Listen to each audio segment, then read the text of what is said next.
So, you've read the book A Longlist, and now you want some recommendations? Well, this is the right video for you. Or you haven't read anything on the book A Longlist, but you want to see if you might like some of the books on it based on books you've already read. Well, this is also the right video for you. If you like this, then you like that. That's Nell. I'm Scott. We're Gunpowder, Fiction, and Plot, and we're going to go now. Ow, that was my hand. Why do I do these things? Because you're a bit dim. Alright, let's get on before I have to go to hospital with a broken wrist. The Sweetness of Water is the first novel we're going to discuss. So this is a novel set in the deep south of America. There's a bit of a gay love story, and I could not help but to compare it to Robert Jones Jr. I could not help but to compare it to The Prophet. And I would have to say that The Prophets is a vastly superior novel to The Sweetness of Water. That's cool. What about the second place? You and I have different books that we've recommended for this one. Yeah, we don't agree on what book to recommend, so it's very different. So you've got both. So second place is a novel without a lot of plot, quite strong on this weird setting with nice writing, and it discusses feminist issues, but like backwards in time, old feminist issues. And I thought something that does that, but is in every way a much superior novel for me, is My Year of Rest and Relaxation by Otesha Moshfegh. This is a novel set in 2001 New York about a woman who is addicted to sleeping tablets and how society fucks her out. I have chosen Breakfast at Tiffany's because I think both books are self-conscious criticisms of the upper classes. Both, I guess, have like an uncomfortable relationship with satire. China Room. Well, again, this is another one where we didn't agree on it. I've gone for Girls Born Brighter by Ishiguro. This is a novel based in India about this friendship between these two women and about what they have to do just to survive and be seen, and they're so mistreated in this novel. It's such a sad and horrible novel, and it tackles some of the same things that are in China Room, such as drug abuse, what is love, and like the institute of marriage and being mistreated within marriage. It's just such a sad and brutal novel. I have chosen a book that I think is quite similar to China Room in that it's about sort of powerless women in both cases, but characters in the story that don't tend to have power and what happens when they don't behave as expected. So the book that I would recommend for those who like China Room is The Empress of Salt and Fortune. Klara and the Sun. We've gone for something a little bit left field for Klara and the Sun because it's not immediately obvious as to why. So the book we've picked is Ice Candy Man by Bapsi Sidhwa. We've gone for this because of the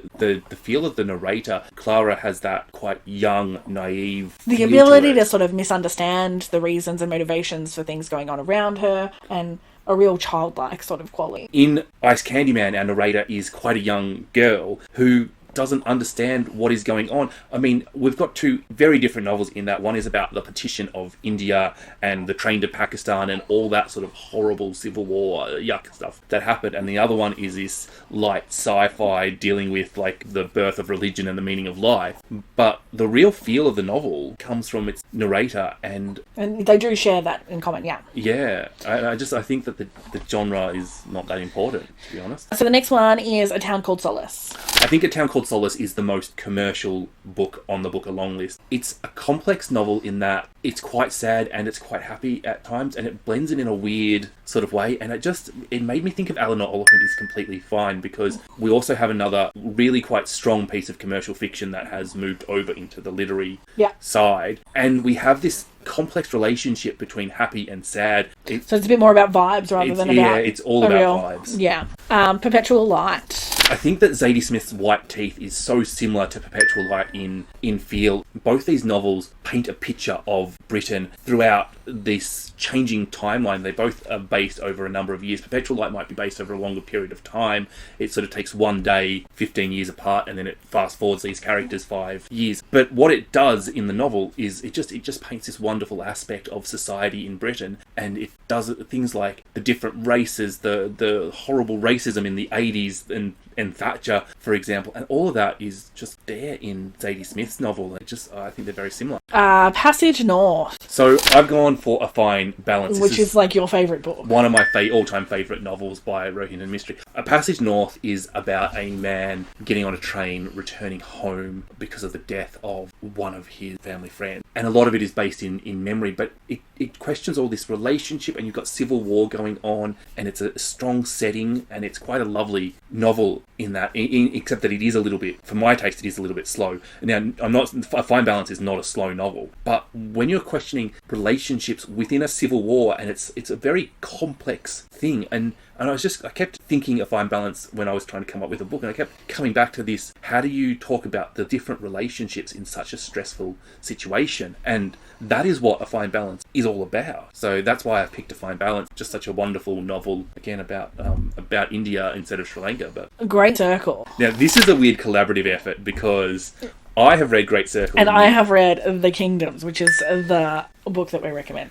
But neither of us have read the other. So, however, this was a weird brainstorming thing. So, firstly, I think Great Circle spends a lot of its time flying and transporting people around because they're aviators. And The Kingdoms is set with the Navy, so you spend a lot of your time navigating ships. In A Great Circle, you have these two timelines going on. And in The Kingdoms, there's definitely an echo of two timelines that are connected in an interesting way. In Great Circle, you have these really complex LGBT themes, and you have this great feminist dialogue. And both of those things are super true of The Kingdom. One of the things in A Great Circle is this corruption of a man in society and their ideals, and how that will sort of change.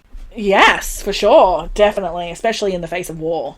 Yes, and exactly, in the face of war, yes. Mm-hmm. And I guess the other thing I want to say about A Great Circle is it's got quite a strong plot to it, which I'm assuming it's a Natasha Pulley book. And very, very well plotted. And yet just such a commercially satisfying novel with literary clout is A Great Circle. Yeah, I agree. The Kingdoms is so... I even said the most satisfying of any Natasha Pulley novel I've read. And I've read them all. Bewilderment by Richard Powers. I've gone for I Remember Abu for this novel.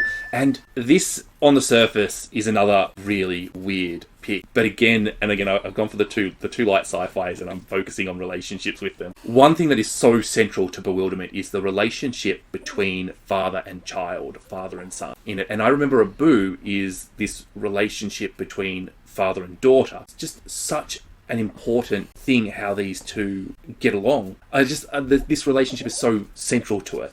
Bewilderment is really a social critique. Really, one can't say that that's not true about I Remember Abu. It's about the founding of Bangladesh. It is so critical of Pakistan in the pre-Bangladesh era that, it's just that it's written about a different time, so they are different issues. But it's still socially critical and still using this father-child relationship to reflect the societal problem. And what about Fortune Men? So The Fortune Men is about this Somali man who arrested for a murder, and he really fights against the system, and it really is a little bit of an injustice, and he doesn't understand the system, and he doesn't understand why the system is broken and not working for him. And when I sort of started to think about what is a racial drama that is about a courtroom, and I just could not get away from To Kill a Mockingbird.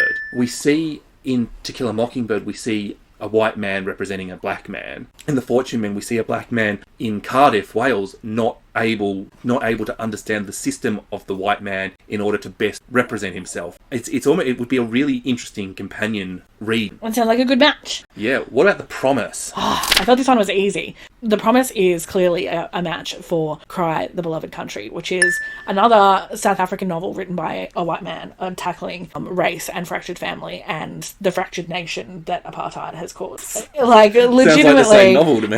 It's a different story and a different plot, but very similar novels written decades apart and very, very interesting companion read, I think, if anyone wanted to tackle both. Lastly, what about No One Is Talking About This?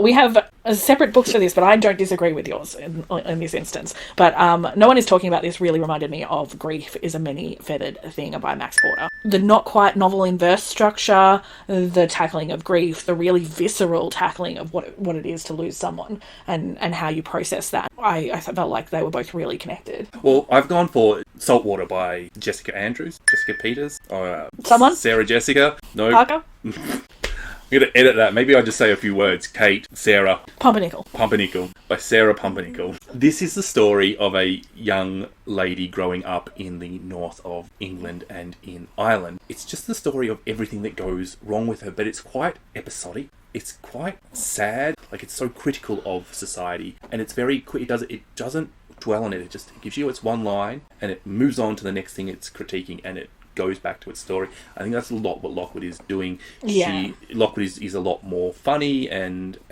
Saltwater is a lot more of a coming of age setting novel. But yeah, but I do think they're both beautifully written. They're both really fragmented. They both do really criticise a specific time period too. Like, I think they're both really fixed in time. yes, Yeah. definitely tell in Saltwater. You can definitely have that feel of the late 90s going on. It's really there, and no one is talking about it. This does feel very modern. So that's our matches. Let us know if you have any matches of your own. Put your matches in the comments for any books you've read on the long list. Yeah. Yeah. Bye.